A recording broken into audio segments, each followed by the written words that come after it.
سلامونه او نیکی هیلې دوستانو، خان کلیک چینل کې درته هرکلی وایم. دوستانو که تاسو تر اوسه زموږ چینل نه وي سبسکرایب کړی نو همدا اوس یې سبسکرایب کړئ او ورسره د ګونګرو نشان ووهئ تر څو زموږ له نورو ویډیوګانو څخه ګټه پورته کړئ. دوستانو موږ همیشه کوشش کوو تاسو ته په زړه پورې معلومات راټول کړو چې تاسو ترې ګټه پورته کړئ. په دې ویډیو کې هم په یو خاص موضوع غږیږو. دوستانو هر خاوند که دا 9 ځانګړنې لري ناوړه خاوندان یا میړونه دي. دا 9 هغه بدکارونه او ټکي دي چې ځینې ناپوهه او خراب خاوندان د خپلو میرمنو په مقابل کې ترسره کوي. کیدای شي یو څوک بدذات ونه اوسي خو ځینې داسې کارونه ترې کیږي چې په واقعیت کې زیان اړونکي دي. اولنی ناوړه چلند. هڅه وکړئ چې خپلې میرمنې سره د ناوړه چلند او بد طبیعت نه کار وانخلئ. پر ځای مو میرمنې ته په ښه او سالم انداز وګورئ او ښه چلند ورسره وکړئ. د خپلې میرمنې ټول هغه کارونه چې سم یې ترسره کړي ویستایئ او په مینه او سلامتۍ ورسره چلند وکړئ. که چیرته سبا یا بل وخت هغه داسې یو کار کوي چې ستا نه وي خوښ او ورته ووایې په ډیره مینه به ستا خبره ومني او هغه ستا په نظر نامناسب کار به ترسره نه کړي. دویم دی بېحده کنټرولول. باوري اوسه چې تاسې به تل سم او په ښه نه یې روان. دومره کنټرولول یې هم مه کوه چې د کور په کوچني کار کې هم لاسوهنه کوي، بلکې د دې پر ځای ورسره هڅه وکړه چې یو ځای کار وکړي او مرسته ورسره وکړي. همداراز دومره یې هم مه کنټرولوه چې هغه له نورو ښځو سره یعنې د چم ګاونډ ښځو سره خبرو اترو ته نه پرېږدي. ځکه میرمنه هم زړه لري. که ځینې فیصلې کوي باید اجازه ورکړل شي. له دې هدف دا دی چې میرمن مو داسې احساس وکړي چې چارې په خپلواکه او بېغمه زړه سنبالوي او ستاسې فشار او لاسوهنې نه پکې ویره نه لري. دریم د اعتراض په ډول ډالۍ ورکول. ښاغلو خاوندانو، ستاسې میرمنې ستاسې د اعتراضونو لپاره نه دي. هغوی ستاسې میرمنې دي، ښې ملګري دي او ستاسې ملکې دي. هغوی تاسې ته ډیر زیات احترام لري ځکه هغوی چې له تاسې سره کوروالی کوي او باور در باندې کوي دا د نهایت سمیت او ګرانښت له امله کوي.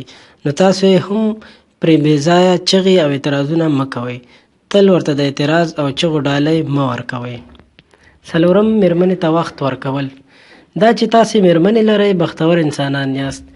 دا چې د بختور کېدو لامل مو میرمنې وي بیا یې نو هېڅکله مه هېروئ. تنبلي مه کوئ چې د ورځې ورسره کښېنئ، پوښتنه یې وکړئ او ورسره وغږېږئ. کله چې ورته زنګ ووهئ یا ورسره مخامخ کېږئ سلام پرې واچوئ او مینه ورته څرګنده کړئ.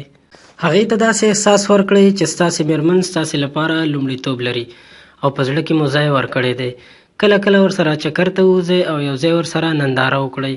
د خپلو فکرونو، ستونزو او نورو ښو تجربو په اړه مو ورسره وغږېږئ او شریک یې کړئ. که مو داسې وکړل نو یو عجیب او هڅونکی ژوند به تجربه کړئ. پنځم، بده ژبه کارول. خاوندانو، تاسې اوس هم څه کوچني ماشومان نه یاست چې له خلکو سره به نامؤدبانه خبرې یا کنځلې کوئ. میرمنې ته مو بدې ردې مه وایئ، په دې سره یې زړه خفه کیږي. هر ډول رټلې، بدې او ناوړه خبرې مو نور له ذهن له ډکشنرۍ نه وباسئ. پر ځای ښه لغاتونه ورته کاروئ، ښه صفتونه ورته کاروئ، نه بدې خبرې او ناوړه ژبه. ناوړه ژبه مو ترمنځ هر ډول دوستي له منځه وړي. شپږم، د بربنډو انځورونو او ویډیوګانو لیدل. دا مو واده او راتلونکي ژوند زیانمنوي. تل له بربنډو ویډیوګانو او تصویرونو ځان وساتئ. د دې پر ځای په بل کوم ښه او مثبت کار نظر ورتاو کړئ. که چیرته په دې عادت شوي یاست له کوم مسلکي کس ځینې پکې مشوره وغواړئ چې څرنګه له دې مرض ځان خلاص کړئ ځکه دا تباه کوونکی مرض دی. اووم، بېحده لوړ توقعات درلودل.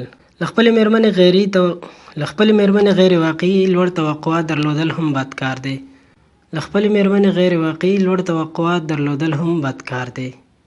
لکه له خپلې میرمنې دا توقع لرل چې ستا باډي باید دومره وی، تا باید دا مهارتونه درلودی او یا باید داسې مور وی.